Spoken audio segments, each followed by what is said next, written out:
Buenas tardes, mi nombre es Beatriz Elena Martínez. Soy estudiante del quinto semestre de Administración de Empresas en la Universidad Nacional a Distancia. Para este semestre elegí para Cultura Política el tema de las protestas estudiantiles. Esta protesta se da principalmente entre las fechas de 1946 y 1958. Se dieron principalmente en la Universidad Nacional. 56 de las protestas que hubieron, 29 fueron en otras universidades privadas, pero 11 fueron en la Universidad Nacional.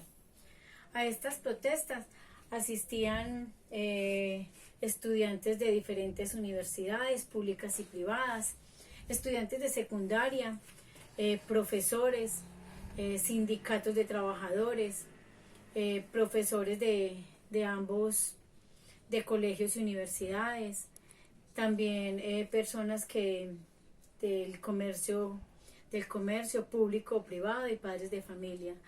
Ellos buscaban a muchas personas que los apoyaran para estas luchas, ya que esto tenía que ver con todas las personas, con todo el ciudadano. En este periodo se desarrollaron también una protesta principal que hubo, donde asistieron más de 3.000 personas, entre ellos estudiantes universitarios de las diferentes universidades públicas y privadas del país, estudiantes de secundaria, profesores, personal del comercio público y privado. Toda esta lucha fue en contra del general Gustavo Rojas Pinilla, quien estuvo al mando del país por 3 años y 10 meses. Este general trajo al país la televisión, la construcción del aeropuerto El Dorado, la calle de la avenida El Dorado, el hospital militar. También en el año 1954 le da a la mujer el derecho al voto. También censuró varios periódicos. Esta época fue de mucha violencia. Con el cierre del Tiempo y El Espectador, él creó sus propios periódicos, los cuales sí podían publicar todo lo que pasaba en el momento, que eran el periódico El Independiente y El Intermediario. Durante estos 3 años fueron muchos los actos de violencia que se tuvieron en el país. Él se ve obligado en el 10 de mayo de 1957, debido a toda esta protesta que dieron los universitarios, se vio en la obligación de abandonar su periodo de presidencia y se lo cedió a la Junta Militar. Tanto la prensa reconocieron que los universitarios habían podido salir adelante con esta lucha. Además, la Junta Militar le cedió a los universitarios terrenos para que construyeran viviendas estudiantiles.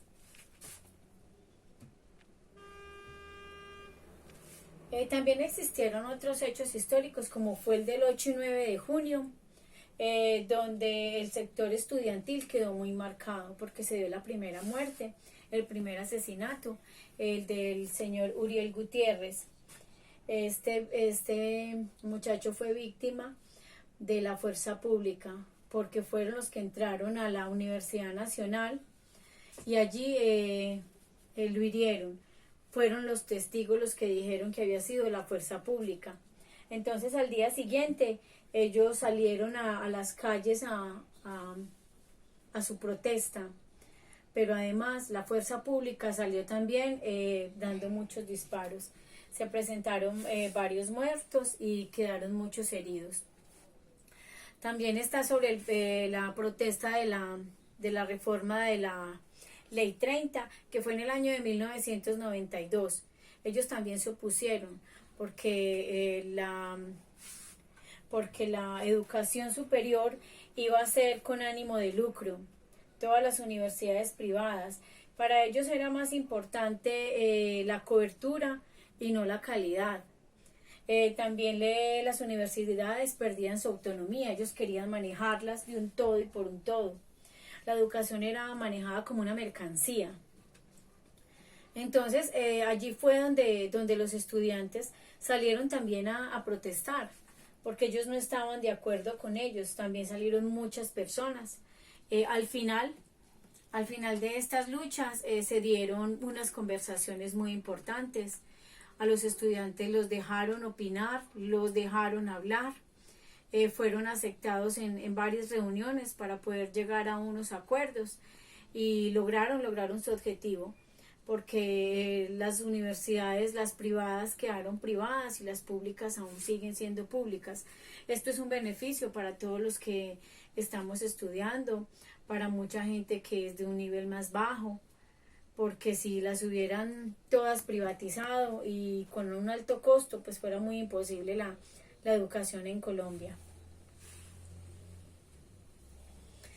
Yo asemejo la cultura política, la relaciono con las protestas estudiantiles, porque ellos buscan un mismo objetivo. ¿Cuál era el objetivo? Poder participar democráticamente en las cosas del país, una participación ciudadana. Ellos buscaban una democracia que los pudiera llevar como a que fueran escuchados, a tener voz y voto. Por eso me parece pues que la relación entre la cultura política y las protestas estudiantiles tienen como un mismo objetivo, la democracia del país y la participación. El gobierno estuvo abierto a los diálogos con ellos porque no los consideraba peligrosos. Obtuvieron muchos logros y muchas victorias, donde impactó la convivencia ciudadana. Los estudiantes también tuvieron un convenio con la fuerza pública para que se tuvieran respeto entre ambos, para no volver a causar pues tantas muertes. Así hayan ocurrido muertes, pero los objetivos se lograron y fueron de una manera de que el estudiante como tal luchaba por tener más oportunidades. Esta temática, como dije, pues la elegí porque me daba mucha curiosidad por saber qué era lo que peleaban entre ellos. La verdad, se sabía que habían discusiones y que no estaban de acuerdo con muchas cosas, porque muy en el fondo, o sea, detrás de todas estas organizaciones estaban muchos políticos. Entonces eran también muchas cosas que se iban viendo ocultas. Los estudiantes como tal siempre lucharon por esa participación que ahora es lograda, que a pesar de los muertos que existieron, tenemos pues unas grandes victorias y que nos benefician a todos como ciudadanos.